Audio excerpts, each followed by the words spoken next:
Hello students, good evening. Moonlight coaching centre में आप सभी का स्वागत है। आज हम लोग अध्ययन करेंगे एक्टिव वॉइस से पैसिव वॉइस बनाना, जिसमें देखेंगे पास्ट परफेक्ट टेंस। अर्थात कह सकते हैं कि आज हम पास्ट परफेक्ट टेंस के एक्टिव वॉइस से पैसिव वॉइस कैसे बनाए जाते हैं, इस विषय पर चर्चा करेंगे। तो आइए हम लोग देखते हैं कि एक्टिव वॉइस कैसे आता है और उसका पैसिव वॉइस कैसे बनाया जाएगा। तो सबसे पहले आपके पास होगा सब्जेक्ट, सब्जेक्ट के बाद होगा हेड, हेड के बाद होगा वर्ब की थर्ड फॉर्म, उसके बाद होगा ऑब्जेक्ट, उसके बाद फिर आपको मिल जाएगा बिफोर, और बिफोर के आगे आपको मिल जाएगा कुछ और। ध्यान देना, अभी तक आपने जितना भी एक्टिव से पैसिव पढ़ा, वहां पर आपने पढ़ा subject, auxiliary verb, main verb, object. लेकिन ये पास्ट परफेक्ट टेंस में क्या होता है कि एक ही सेंटेंस में दो दो क्लाजेज पाई जाती हैं, और जो दूसरी क्लाज होती है वो बिफोर से शुरू होती है। तो बिफोर से लेकर के अंत तक का जो भी पार्ट है, इसे हम सबऑर्डिनेट क्लाज कहते हैं। सबऑर्डिनेट क्लाज का मतलब होता है आश्रित उपवाक्य, यानी ये जो आश्रित उपवाक्य है वो ये पहली वाली क्लाज पर निर्भर करती है। अर्थात इसे हम डिपेंडेंट क्लाज कहते हैं और इसे इंडिपेंडेंट क्लाज कहते हैं। तो जो हमारी इंडिपेंडेंट क्लाज होती है उसी का हम बनाते हैं एक्टिव से पैसिव। अब हमें पैसिव वॉइस बनाना है, तो जैसा कि मैंने कहा कि ऑब्जेक्ट आएगा, उसको आपको सब्जेक्ट बना देना है।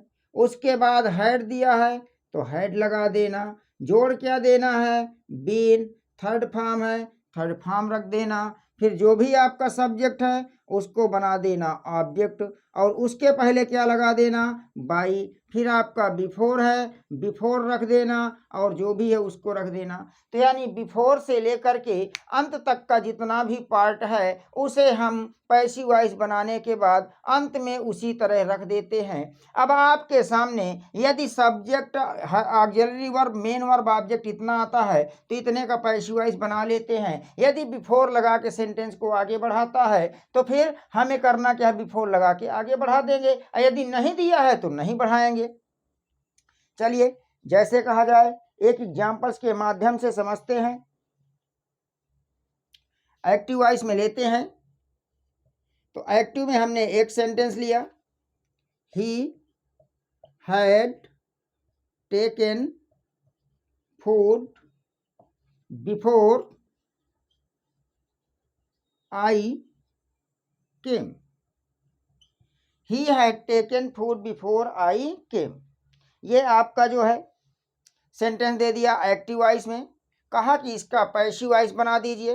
तो जैसे हम इसका पैसिव बनाएंगे, तो मैंने कहा कि अगर बिफोर लगा है उसके आगे कुछ है तो ये बिफोर है, इसके आगे ये रखा है, ये आपकी डिपेंडेंट क्लाज है। डिपेंडेंट क्लाज का कभी भी हम वॉइस चेंज नहीं करते हैं। अब आपका जितना बचा हुआ है तो सब्जेक्ट हो गया, हेड हो गया, थर्ड फॉर्म हो गया, ऑब्जेक्ट हो गया, इसका पैसिव वॉइस बना लीजिए। तो फूड आपका ऑब्जेक्ट है, बनाया सब्जेक्ट, और इसके बाद हेड है। तो पास्ट परफेक्ट में केवल एक ही वर्ब होती है, ओनली हेड, तो सभी के साथ हेड लगाएंगे। पैसिव वॉइस में बीन जोड़ देते हैं। थर्ड फॉर्म लिया है तो थर्ड फॉर्म ले लेंगे। उसके बाद बाई लगा दिया, ही का ऑब्जेक्ट हिम होता है। उसके बाद बिफोर दिया है, बिफोर ले लिया। आई है, आई कर लिया। केम है, केम कर दिया। इस प्रकार से हमारा पैसिव वॉइस बन गया। तो क्या बन गया, food had been taken by him before I came. चलिए नेक्स्ट सेंटेंस लेते हैं। एक्टिव वॉइस में देखते हैं कि नेक्स्ट सेंटेंस में क्या है। एक्टिव में एक सेंटेंस पुनः लेते हैं और बनाते हैं उसका passive. He had spoken the truth. He had spoken the truth before the case ended। Before the case ended, ये आपका एक्टिव आ चुका है। कहा कि इसका जो है आप पैसिव बना दीजिए। तो इसका जैसे ही पैसिव बनाएंगे तो आप देख रहे हो कि बिफोर से लेकर के अंत तक का जो भी आपका पार्ट ये वाला है इसका हम पैसिव वाइस नहीं बनाएंगे। अब इधर जो बचा आपका उसका पैसिव बना लेंगे। तो पैसिव क्या बन के आ जाएगा, देख लीजिए जरा।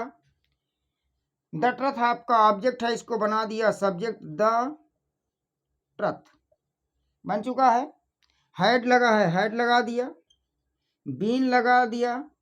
स्पोकन है तो स्पोकन कर दिया क्योंकि थर्ड फॉर्म ही लिखा हुआ है। उसके बाद ही का ऑब्जेक्ट हिम होता है तो बाय हिम कर दिया। उसके बाद फिर हमने क्या किया, बिफोर से लेकर के लास्ट तक का जो भी पार्ट है उसमें कोई भी चेंज नहीं किया। बिफोर द केस एंडेड तो बन गया the truth had been spoken by him before the case ended.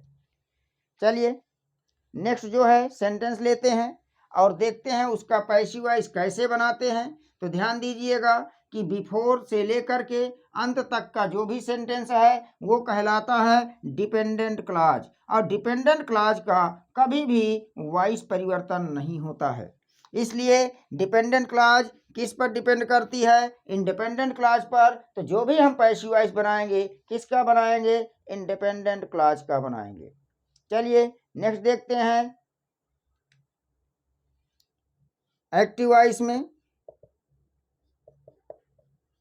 She had solved, she had solved the problem, the problem before the teacher came. Active में रखा हुआ है, कहा इसका पैसिव बनाना है तो बनाते हैं इसका पैसिव। क्या बन जाएगा, तो before the case, before the teacher केम यहाँ तक नहीं बनाएंगे, यहाँ तो द प्रॉब्लम आपका ऑब्जेक्ट है, इसको बना दीजिए सब्जेक्ट, द प्रॉब्लम। हैड है, हैड लगा दिया। बीन लगा दिया। थर्ड फॉर्म में सॉल्व्ड है, सॉल्व कर दिया। उसके बाद सी का ऑब्जेक्ट हर होता है, बाई हर कर दिया। उसके बाद बिफोर है तो बिफोर कर दिया, यानी बिफोर से लेकर के लास्ट तक का जो भी पार्ट है उसमें कोई परिवर्तन नहीं किया जाता है। Before the teacher came. ये लीजिए पैसिव वॉइस आपका बन गया है। The problem had been solved by her before the teacher came. अब साथ ही साथ ये तो भाव सकारात्मक दे रहा था। यदि मान लीजिए कि नकारात्मक भाव है तो एक्टिव वॉइस में आप देखेंगे हैड के बाद नॉट लगा होगा, और जब पैसिव वॉइस बनाएंगे तो पुनः हैड के बाद नॉट लगा देंगे। आसानी से हमारा जो है पैसिव वॉइस बदल जाएगा और निगेटिव में रहेगा। जैसे कह दिया जाए, एक्टिव में लेते हैं, she had not washed the clothes before lunch time। Active आ चुका है, कहा इसका पैसिव बनाइए। तो जैसा कि मैंने कहा कि बिफोर से लेकर के लास्ट तक का जितना भी पार्ट है उसका कोई परिवर्तन नहीं किया जाता है। द क्लॉथेज आपका ऑब्जेक्ट है, इसको बना दीजिए सब्जेक्ट, द क्लॉथेज। हैड लगा है, हैड लगा दीजिए। निगेटिव है, नॉट लगा दीजिए। उसके बाद बीन लगाना है पैसिव वॉइस में। वाश्ड का थर्ड फॉर्म वाश्ड होता है।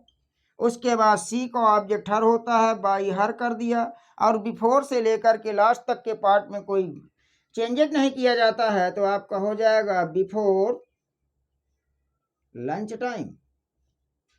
पैसिव वॉइस बन चुका है, the clothes had not been washed by her before lunch time. तो इस प्रकार से हम बहुत ही आसानी से एक्टिव वॉइस से पैसिव वॉइस में परिवर्तन कर लेते हैं।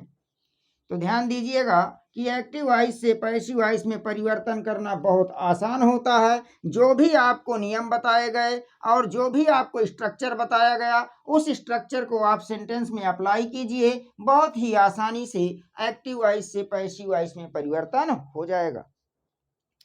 चलिए जो है नेक्स्ट सेंटेंस देखते हैं। नेक्स्ट सेंटेंस क्या है एक्टिव वॉइस में। एक्टिव में एक सेंटेंस लेते हैं और पुनः इसका पैसिव देखते हैं। The mother had cooked food before we left for school. ये एक्टिव आ गया। कहा इसका पैसिव बनाइए, तो बिफोर से लेकर के लास्ट तक के पार्ट में कोई चेंजेज नहीं करना है।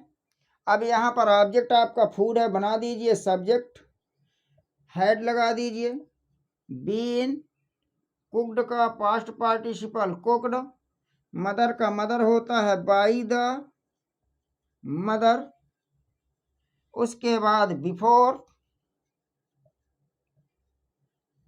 We left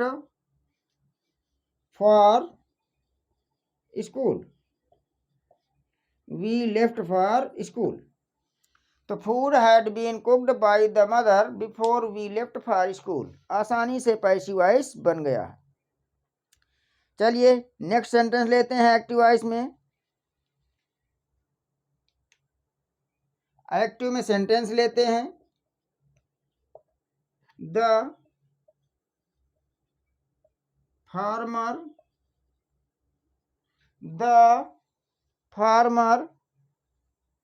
had not threshed, the farmer had not threshed the grain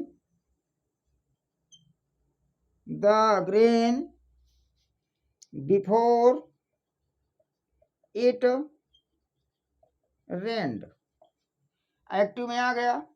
कहा इसका पैसिव बनाइए, तो बिफोर से लेकर अंत तक पैसिव में कोई परिवर्तन नहीं करना सेंटेंस में। द ग्रेन आपका ऑब्जेक्ट है, सब्जेक्ट बना लीजिए। द ग्रेन हैड निगेटिव है, नॉट लगा दीजिए, बीन कर लीजिए। थ्रेश्ड आपका है, थ्रेश्ड कर लीजिए। थ्रेश्ड के बाद जो है फार्मर है, तो by the farmer before it rained. Passive voice बन गया। The grain had not been threshed by the farmer before it rained. तो इस तरह से आज हमने जो है पास्ट परफेक्ट टेंस के एक्टिव वॉइस से पैसिव वॉइस में किस प्रकार परिवर्तन किया जाता है, उसका सकारात्मक भाव और नकारात्मक भाव में देखा। यदि क्लास आपको अच्छी लगे तो वीडियो को लाइक कीजिए, कमेंट कीजिए, शेयर कीजिए। मिलते हैं नेक्स्ट क्लास में। Thank you for watching the class.